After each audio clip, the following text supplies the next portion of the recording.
Финансиски инспектори во координација со јавен обвинител разгледуваат дали председателот Бурим Сејдини рачно распоредувал предмети и направил штета на државната каса од 1 милијарда денари, потврдија Залфа и од финансиска и од обвинителство. Директорот на финансиска полиција Залфа вели дека оформен предмет кој се разгледува, а според неофицијални извори, пријавата против Сејдини од финансиска полиција ќе стигне и до судскиот совет. Иако институциите веќе оформија предмет за проверка на наместени предмети, Сејдини, иако е менаџер на суд, се правда дека не можел да знае кога и кој предмет ќе застари. Ретки се случаите на застареност во овој суд во поглед на даноците и царините.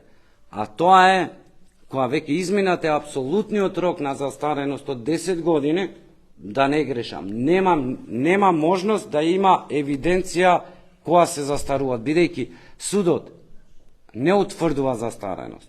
Додека институциите се занимаваат со евентуалната злоупотреба на АКМИ системот, во управен атмосферата врие, раскажуваат извори Залфа.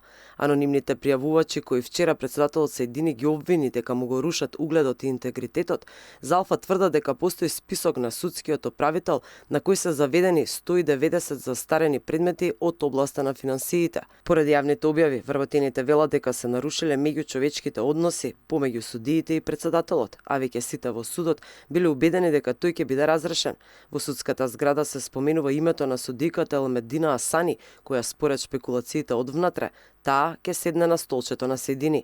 Антикорупцијска веќе има оформено предмет, а судскиот совет тек во септември ќе оформи комисија. За сега Министерството за правда молчи за скандалот со евентуалната злоупотреба на АКМИ системот, како и вице-премиерката за добро владење Славица Грковска.